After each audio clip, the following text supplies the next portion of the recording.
Hello! In this video, we're going to talk about ranking conditions. Ranking comparison is an advanced way to create conditions in automated rules. It allows us to compare the metric's performance to the top and bottom performers of its sibling items.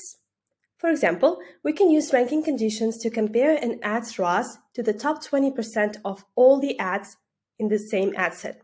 We can rank an ad set's ROAS compared to the bottom 50% of all the ad sets in the same campaign.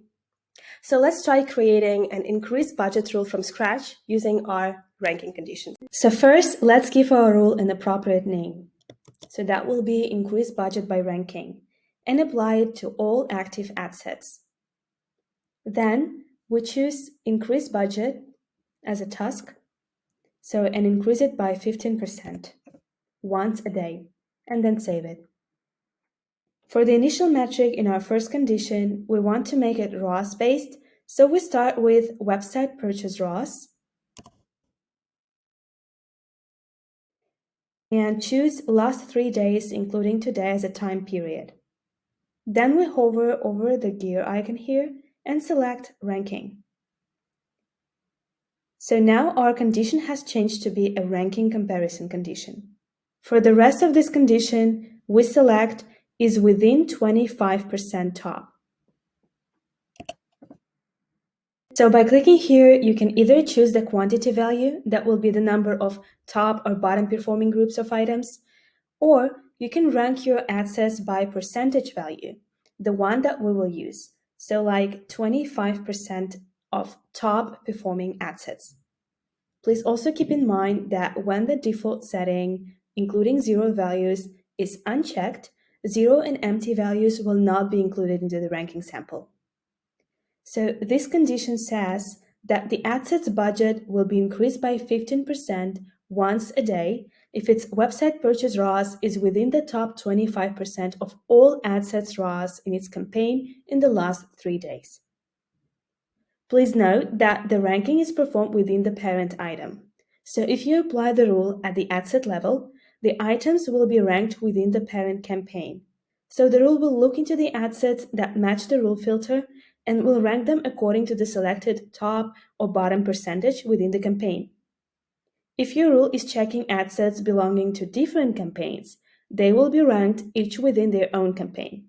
And also, if 2 ad sets have the same ranking metric value, they will not be assigned the same rank. Instead, they will be given consecutive ranks in the order of 1, 2, 3, and so on. With the ranking comparison condition, instead of looking at a metric and comparing it to a target value to decide an action, we are looking at a metric and comparing it to how everything else is doing toward that metric in its group. This is a more dynamic condition that ensures we are taking action on the best or worst items in its group. However, there is one more catch to look out for. In our increased budget rule here, the rule will still fire if an ad set is doing poorly but still outperforming the other ad sets in its campaign. To make sure we're not increasing the budget on ad sets with a negative ROAS, we can add more conditions to create a minimum threshold of performance. For example, we can add a new condition with the website purchase ROAS, set the same time period, and select is greater than or equal to 1.2. So now the budget won't be increased on an ad set if its ROAS isn't at least 1.2 or better, even if it's a top performing ad set in the campaign. You also have to consider that if the rule has 2 or more conditions, one that uses ranking and one that doesn't, the rule will rank the items regardless of whether the second condition is met. For example, in our case, all active ad sets will receive a rank regardless whether website purchase ROAS is higher than 1.2 or not. However, the rule will not trigger if the second non-ranking condition is not met, even if the ad set is ranked top 25%. Ranking conditions are a fantastic way to make your rules more flexible, with the ups and downs of performance fluctuations while still taking the desired action. They can really help you create conditions more dynamically and make everything run smoothly. So thank you for your attention and see you on the next video.